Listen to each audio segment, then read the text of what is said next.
Hi friends, welcome to my channel Vagdevi's art. ఈరోజు మనము ఆడపిల్ల పెళ్ళి కానీ మగపిల్లాడి పెళ్ళి కానీ చేసే ముందు తల్లిదండ్రులు గుర్తుంచుకోవాల్సిన విషయాలు, అదేవిధంగా ఏ ఏ సమస్యలకు ఏ ఏ రోజుల్లో రావి ఆకులతో నీటిలో వేసుకొని స్నానం చేయడం వలన మనకి ఎలాంటి సమస్యల నుంచి విముక్తి లభిస్తుందో చూద్దాం. ముందుగా సమస్యల కోసం రావి ఆకులను నీటిలో ఏ విధంగా వేసుకొని స్నానం చేయాలి అనేది చూద్దాం. రావి ఆకులను ఎప్పుడైనా కూడా శనివారం మాత్రమే కోయాలి అండి. ఎందుకంటే ఆ చెట్టులో బ్రహ్మ విష్ణు మహేశ్వరులు కొలువై ఉంటారు. సాక్షాత్తు అది భగవంతుని యొక్క చెట్టుగా మనం భావిస్తాము. ఇంకా మునులు ఋషులు కూడా ఆ చెట్టు ఆకుల్లో నిక్షిప్తమై ఉంటారు అండి. ఇక ఆ ఆకులను కోసుకొచ్చుకొని మీరు ఫ్రిడ్జ్లో పెట్టుకొని నేను చెప్పినట్టుగా చేయండి. స్నానం చేసే ముందు ఆ వాటర్లో కొంచెం రావి ఆకును వేసి కొంచెం ఆ పవర్ అంతా కూడా నీటికి పట్టే విధంగా నానిన తర్వాత స్నానం చేయండి. ఆదివారం రోజు రావి ఆకుతో స్నానం చేస్తే ధర్మబద్ధమైన కోరికలు నెరవేరుతాయి. అలాగే సోమవారం చేస్తే ఆటంకాలు తొలగిపోతాయి. మంగళవారం ఏమైనా దుర్ఘటనలు జరగాల్సి ఉంటే అవి జరగకుండా ఉంటాయి. అదేవిధంగా బుధవారం విద్యార్థులకు విద్యాప్రాప్తి అని కలుగుతుంది. అదేవిధంగా ఇంట్లో చిన్న చిన్న ఇబ్బందులు ఉంటే తొలగిపోతాయి. ఇక గురువారం రోజు అప్పుల బాధల నుండి విముక్తి కలుగుతుంది. శుక్రవారం గనక రావి ఆకుతో స్నానం చేస్తే గౌరవ మర్యాదలు కలుగుతాయి. అదేవిధంగా విలాసవంతమైన జీవితాన్ని గడపవచ్చు.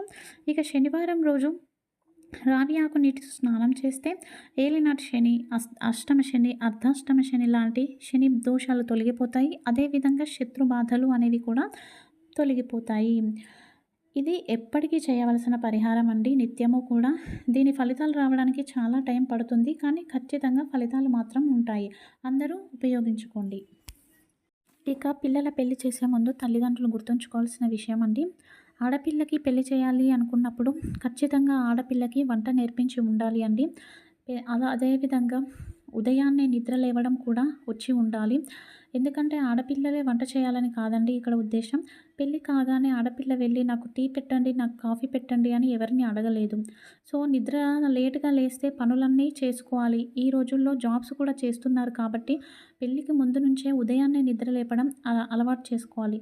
ఈ రోజుల్లో తల్లిదండ్రులు ఎలా ఉన్నారు అంటే పెళ్ళయ్యాక ఎలాగో త్వరగా లేవాలి, పనులు ఎక్కువైతాయి కాబట్టి ఇప్పుడు రెస్ట్ తీసుకో, ఇప్పుడు సుఖంగా ఎంజాయ్ చెయ్యి అని చెప్పేసి చెప్తున్నారు.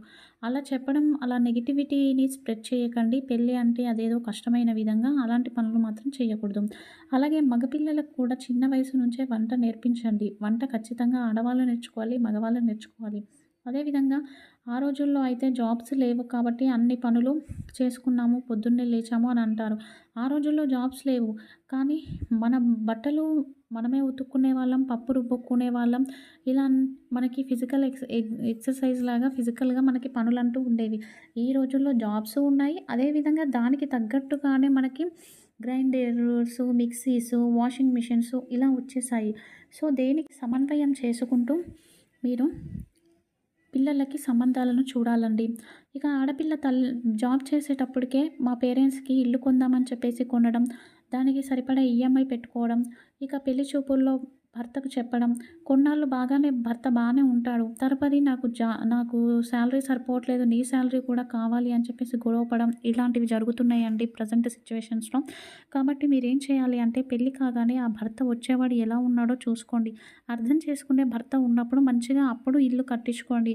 అంతేకానీ మీరు బాధ్యతకు మించి పనులు ముందటేసుకొని తర్వాత అటు తల్లిదండ్రులను ఇటు మీరు బాధపడకండి. ఇప్పుడు ఎవరైతే ఆడపిల్లలు జాబ్స్ చేస్తున్నారో వారు పెళ్ళికి కావాల్సిన గోల్డ్, బట్టలు మీకు మీరుగానే కొనుక్కోండి.